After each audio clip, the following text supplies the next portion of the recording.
Retour sur ce plateau de votre rendez-vous de l'actualité dans tout son ensemble. Regard croisé, nous étions sur le Madagascar et on disait que, quoi qu'on dise, le Madagascar est une démocratie à envier. Une démocratie à envier, moi je pense que c'est un peu trop dit. C'est un peu trop dit. C'est un peu trop dit. Mais toutefois, je pense qu'il y a des éléments. On voit dans un pays africain où le président démissionne. Oui, il y a des éléments. Non, il y a des éléments probants qui permettent de le justifier de toutes les façons, parce qu'en Afrique, c'est rare lorsqu'on constate qu'il y a eu une élection où l'élection n'est pas d'abord ouverte, dans la mesure où le président sortant lui-même participait aux élections. Si c'est en Afrique, on dit souvent le président qui organise les élections ne les perd pas. Et ça, c'est une formule déjà qui, dans les pays africains, ne peut pas. C'est très avec voilà. Et c'est des pays très rares où vous constatez ça. Mais donc aujourd'hui, étant donné que le Madagascar essaie un peu de faire un peu l'exemple, je pense qu'on peut, d'une manière ou d'une autre, le lui attribuer. Toutefois, lorsque nous retombons par exemple au niveau des chiffres, je pense que nous avons des mesures constitutionnelles qui permettent de faire la parade. Mais on constate aujourd'hui qu'après les résultats définitifs qui vont proclamer la haute cour, la cour constitutionnelle, je pense que la rue va plus bouillonner, parce que le Madagascar aussi est connu pour être un pays un peu où la mobilisation mouvementée, où la mobilisation un peu dégénère. Mais pourquoi l'ancien président quand même ne peut pas accepter les résultats, parce que, ou bien il sait que de par le passé, il se faisait quand même des choses en coulisses, parce que c'est comme nous le disons, c'est vrai que Madagascar a fermé un peu la page des coups d'État, parce qu'en Afrique aussi, c'est un pays aussi champion en coups d'État, dans la mesure où c'est un pays aussi qui est un peu d'un pays champion en généraux, parce que c'est l'un des pays, les grands pays où on a plus de généraux. Aujourd'hui, cette page-là est fermée. Maintenant que les présidents qui ont connu, qui ont goûté un peu à ces délices-là, reviennent aux affaires naturellement, qui ont de l'argent, comme venait de le dire mon frère, ils ont de l'argent, ils ont tout. C'est vraiment difficile lorsqu'on a vraiment ce bagage-là lourd. Chacun, c'est vraiment difficile d'accepter. Maîtriser un peu le rouage. Les rouages, voilà. Et surtout, c'est des gens qui sont aussi dans les rouages des affaires, connaissent vraiment l'argent, et c'est des gens qui veulent être aux affaires, faire fructifier davantage ces réseaux-là créés de bas. Donc, ce sont ces réseaux-là qui ont un peu contribué à arriver à ces résultats-là. Donc, c'est très difficile qu'on puisse accepter de perdre facilement les élections quand on est arrivé à ce stade-là. Maurice, ce n'est pas peut-être le peuple qui a tranché à ce niveau, parce qu'on sait, les deux ont été présidents et puis ils se sont confrontés après. Et maintenant, le peuple a essayer de voir chacun à tout ce qu'il a pu faire de temps en temps et à juger bon de choisir André Rajoli. En fait, de mon point de vue, le peuple est bouc émissaire. Pour que le peuple puisse avoir l'occasion de choisir convenablement, il faut qu'on puisse lui exposer les choses de façon convenable. Ça veut dire que si par exemple vous êtes, mettons, vous êtes 10 candidats, est-ce que ces 10 candidats ont tous la possibilité d'aller dans tous les recoins du pays? Est-ce que ces 10 candidats ont tous la possibilité de se faire entendre via les médias? Est-ce que cela est équitable? Est-ce que ces 10 candidats ont la possibilité de poser leur programme, de débattre de leur programme, d'échanger convenablement avec le peuple? Voilà, c'est là où se situe le problème. Parce que quand il y a un décalage, même dans le cas de Madagascar, je pense qu'il y a eu beaucoup ce problème-là, de candidats qui ne peuvent aller sur toute l'île, qui ne peuvent accéder à certains médias. C'est la grande île. Ils ne peuvent accéder à certains médias parce que c'est le média de tel ou tel, ou c'est le média sponsorisé ou parrainé par tel ou tel. Donc à un moment, dans la perception des choses, la population est flouée. Parce que, grosso modo, si on veut, il y a un gros exercice de communication dont elle est la victime. Il y a des candidats qui potentiellement ont peut-être un projet, ont quelque chose à apporter, mais cela est noyé surtout par toute la propagande que d'autres candidats vont apporter. Et on le voit dans beaucoup de pays d'Afrique. Les cadeaux, les jouets, bref, les moyens financiers. On sort toute une mécanique. Un peu de manger, voilà. Sac de riz par-ci, par-là. Voilà, donc ce n'est pas que les gens n'ont pas la faculté d'analyser et d'aller voter normalement. C'est le fait qu'on ne permette pas aux concurrents de venir exposer son projet de façon critique.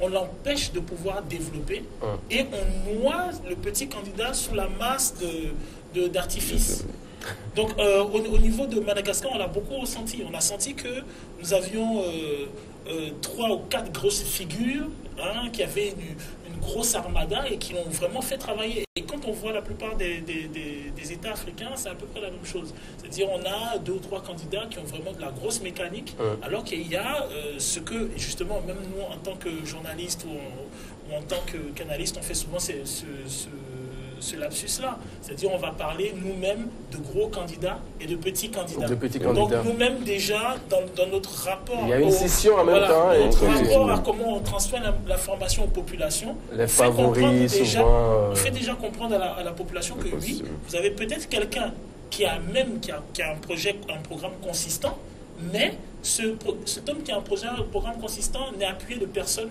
n'a pas d'argent, n'a pas de moyens, c'est un petit candidat.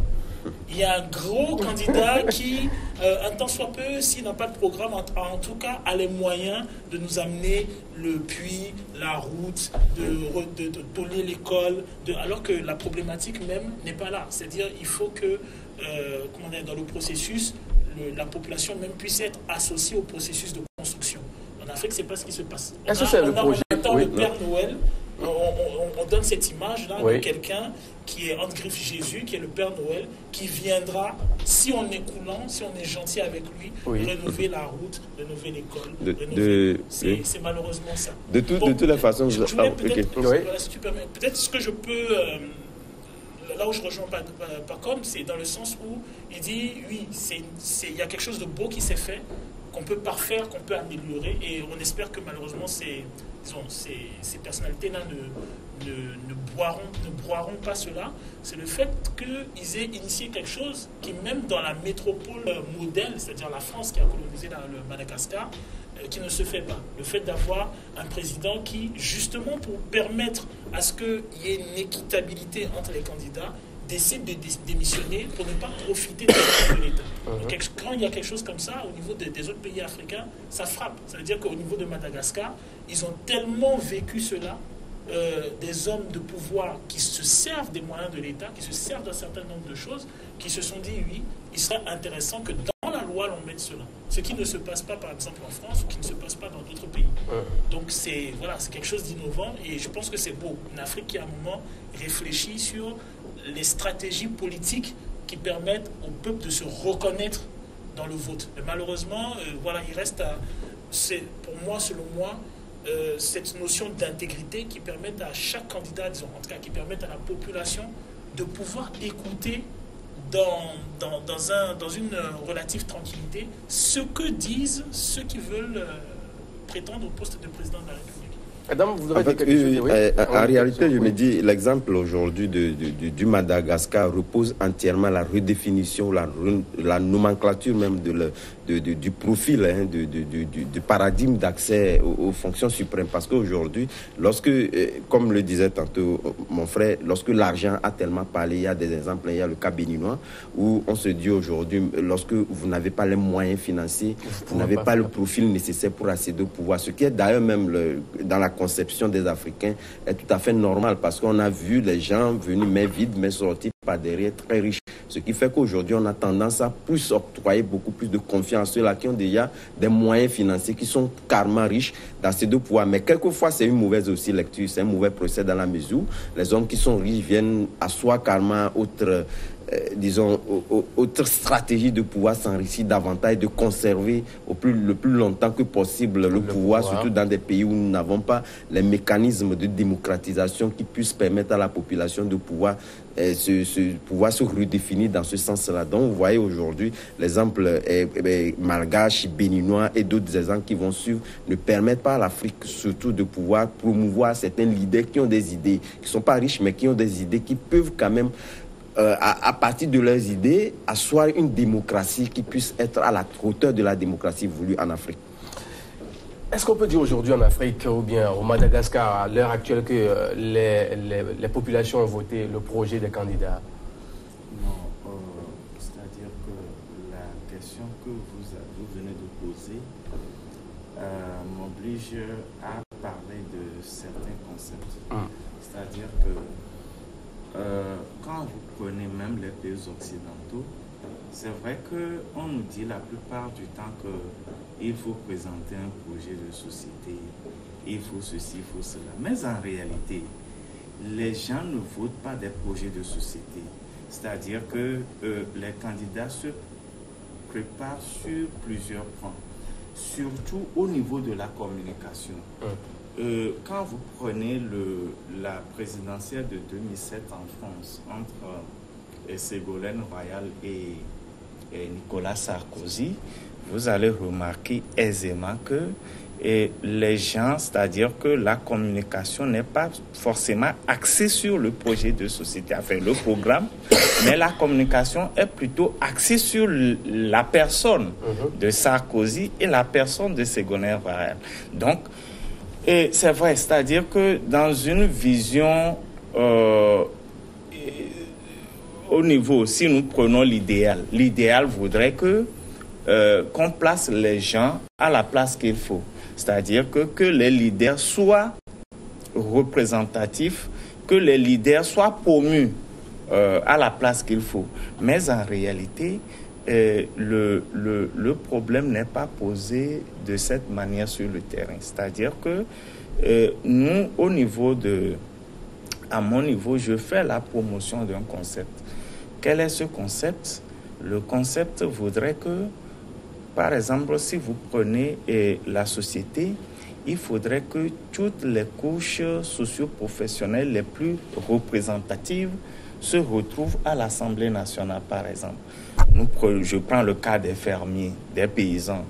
Aujourd'hui, si je reviens au niveau du Togo, par exemple, et nous avons plus de 60% de la population qui sont paysans. Alors, il y a combien de paysans au niveau de l'Assemblée nationale? Il y a combien de paysans au niveau de la municipalité? Or, c'est des gens qui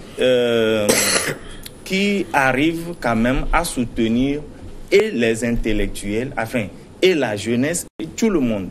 Donc, il faudrait qu'à un moment donné, comme l'a dit mon frère, il faudrait qu'à un moment donné, nous nous inscrivons beaucoup plus dans la vision pragmatique de la chose. C'est-à-dire que promouvoir, faire en sorte que les couches les plus représentatives de la société, si nous prenons l'exemple également des enseignants, vous prenez du préscolaire jusqu'à l'université, que ce soit université publique ou privée, ils représentent une masse assez importante dans le pays. Mais curieusement, au niveau des instances décisionnelles du pays, au niveau de l'Assemblée nationale, vous ne trouverez pas des représentants des enseignants. C'est vrai qu'il y a des gens qui sont des enseignants au niveau de l'Assemblée nationale, mais ils sont là sous la bannière des partis politiques. Or, un parti politique t'envoie là-bas, c'est pour défendre sa vision d'abord. Mais en réalité, un parti politique, c'est le tout.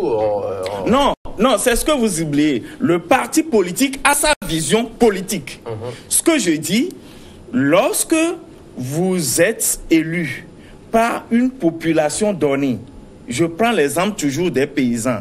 Vous êtes élu par les paysans, vous êtes obligé de produire un résultat redevable, c'est-à-dire qu'il soit pragmatique sur le terrain. Vous arrivez devant les paysans, vous allez leur parler des résultats qui soient beaucoup plus visibles sur le terrain. Mais si vous êtes élu par toute une population cosmopolite, il y a un peu de mécaniciens, un peu de menuisiers, un peu de paysans, eh bien, vous n'êtes pas obligé, de produire un résultat pour une couche sociale donnée. Mais le résultat est beaucoup plus vague.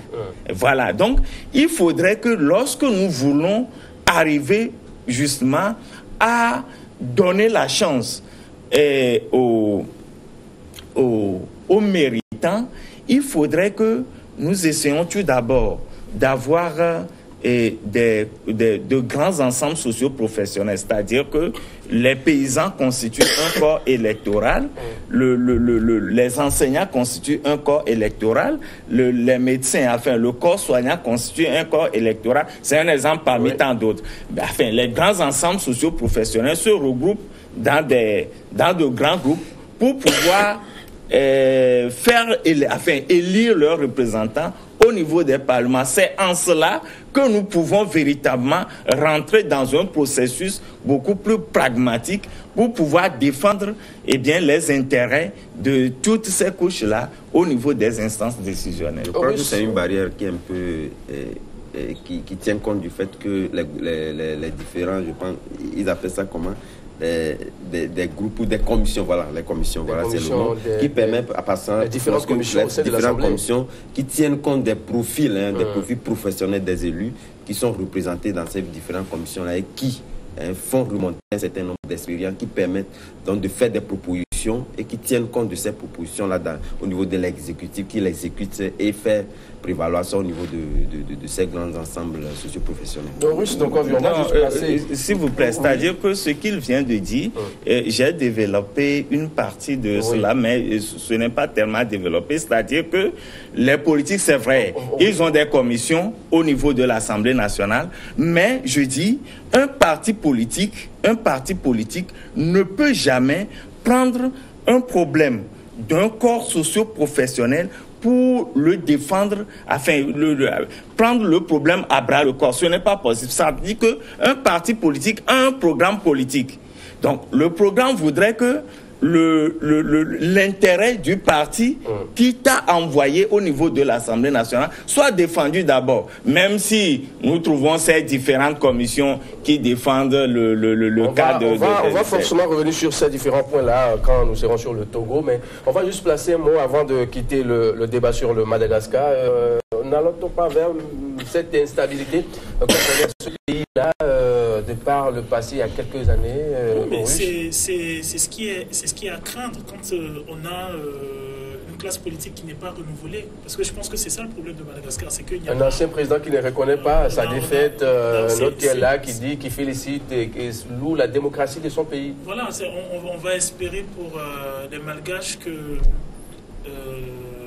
le président, disons celui qui n'a pas André été, reconnaisse sa défaite et qu'il puisse garantir la stabilité du pays et que ce pays puisse avancer. Maintenant, ce qui est vrai, c'est que moi, je suis un peu dubitatif parce que quand je vois les personnalités en question et quand je vois le passif, je ne suis pas très optimiste pour Madagascar. Je ne vois pas trop ce qu'ils feront d'extraordinaire. Ils ont déjà été aux affaires. Il aurait été préférable qu'il y ait d'autres personnes que l'on puisse voir ce qu'elles vont faire. Bon, il faut dire que le président qui était là avant, ils l'ont beaucoup chahuté politiquement. Je n'ai pas eu l'impression qu'il a pu, de manière paisible, faire la politique qu'il souhaitait. On va souhaiter la paix pour Madagascar. Je pense qu'on a assez de conflits sur le continent. On va souhaiter la paix pour ce pays. On va souhaiter la paix, oui. Nous allons aussi prier qu'ils tiennent compte seulement des recours au niveau de la Cour constitutionnelle qui puissent trancher, parce que vous savez, la plupart de nos politiciens n'ont souvent pas confiance à cette instance-là qui malheureusement tranche en dernier ressort ces recours-là. Mais c'est important quand même qu'on puisse faire confiance à nos institutions en tenant compte de leur expérience à pouvoir départager les candidats. L'autre casse-tête en Afrique en 7 ans, c'est la RDC. Élection, la longue attente des résultats. Et déjà, on voit le directeur de campagne de Fayulu qui dit plus d'un tiers des résultats donnent gagnant son candidat. D'ailleurs, même c'était le mot d'ordre pratiquement au niveau de tous les candidats. Ce n'est pas peut-être pour intimider les autres candidats. Non, tout à fait. Mais je me dis, tout ça là, ce sont des ratés, parce que vous allez constater au niveau de tout le processus, la CENI, malheureusement c'est le même nom que chez nous.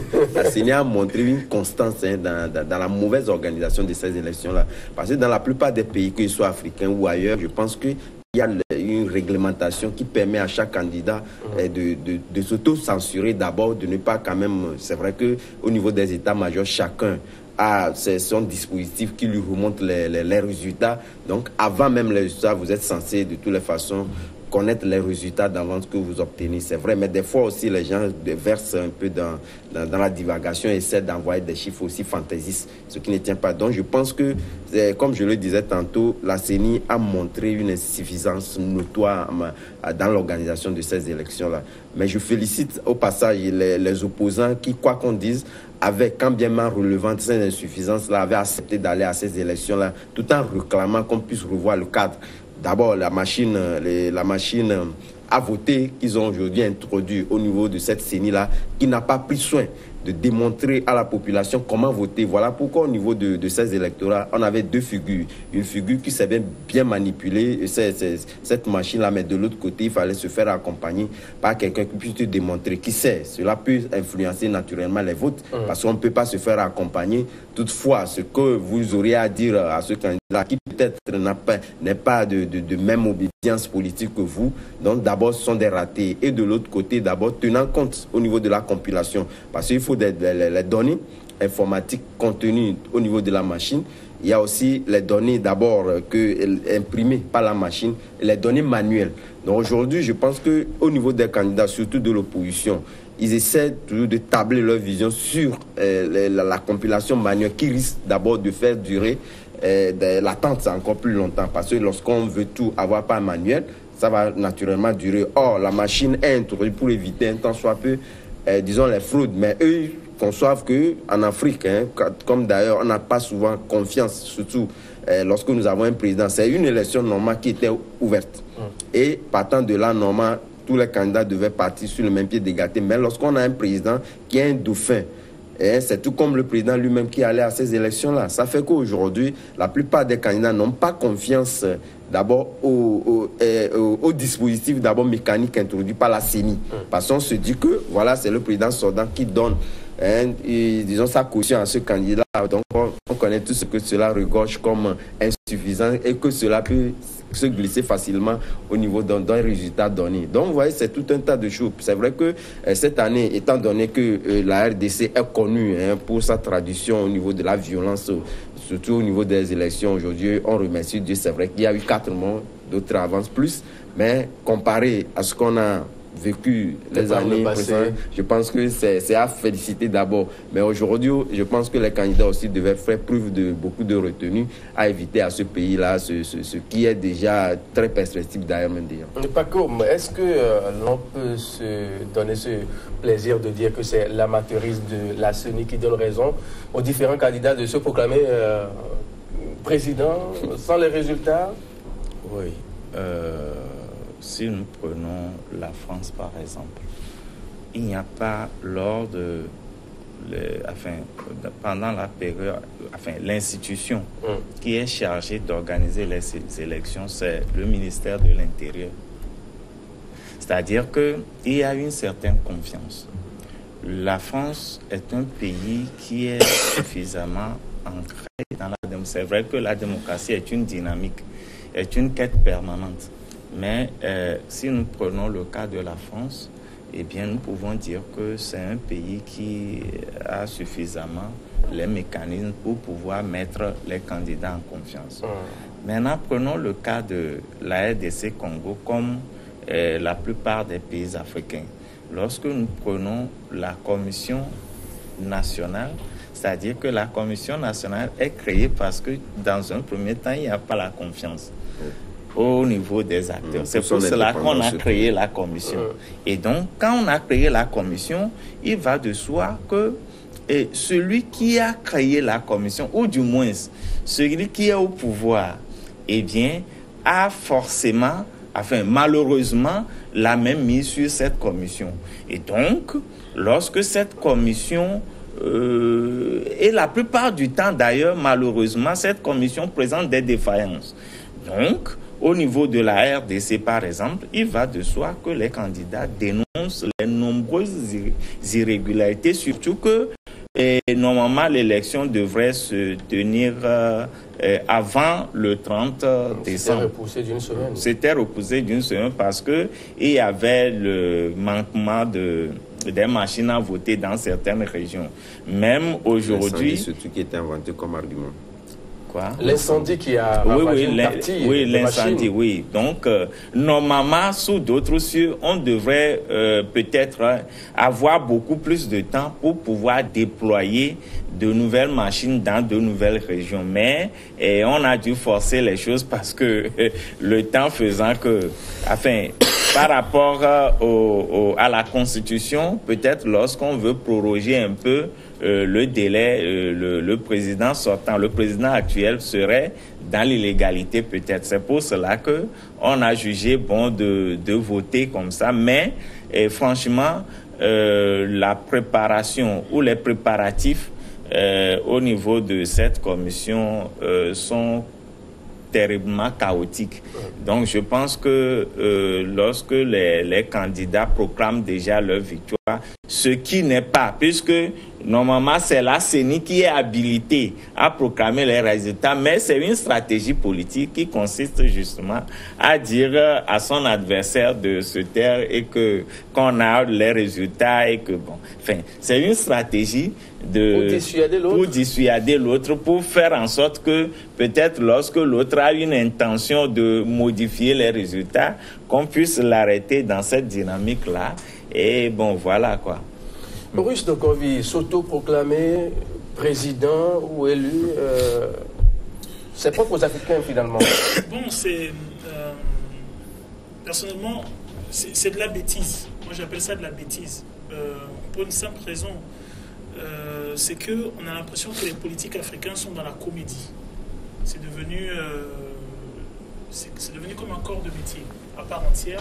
On est dans la comédie. Et pour d'autres, c'est voilà. Du boulot. Donc, en fait, donc à un moment, au fur et à mesure des processus, on est en train de légitimer le comportement hors la loi du politique, son manque d'intégrité, le fait qu'il soit roublard et le fait qu'il soit malhonnête. C'est devenu comme une qualité. Le fait qu'un politique, tout à l'heure il y avait sur le thème précédent un superbe échange je trouve entre Adam et Pacom, où et c'est vrai que dans leur analyse je pense qu'ils étaient beaucoup plus dans la recherche de solutions. Parce qu'en réalité, dans le parti politique, dans l'homme politique, il faut pouvoir traiter de questions concrètes de façon pragmatique.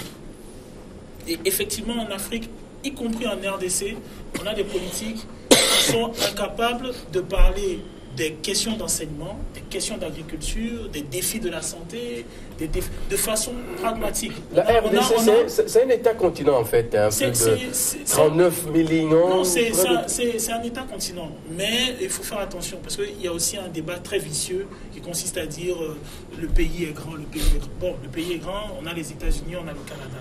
Je pense qu'il ne faut pas rentrer dans le piège qui consisterait à infantiliser l'Africain en lui faisant croire qu'il ne peut pas organiser les choses de façon convenable. L'Africain ne peut pas organiser les choses de façon convenable parce qu'à la base, dans le processus, tout est vicié. Je donne un exemple. On ne peut pas, par exemple, demander à une jeunesse africaine de se taire, la réprimer quand elle a des attitudes politiques ou des attitudes critiques, alors même qu'on demande à la même jeunesse de voter à partir de 18 ans. Si vous demandez à des jeunes, vous leur donnez la possibilité de voter à partir de 18 ans, ça veut dire que dès l'amorce même du collège, ce jeune homme-là a conservé, ces enfants-là ont conservé une analyse critique de la société. Pourquoi nous, Africains, ne trouvons pas exceptionnel que des lycéens, par exemple en Europe, puissent aller dans débattre de leur certain nombre de choses?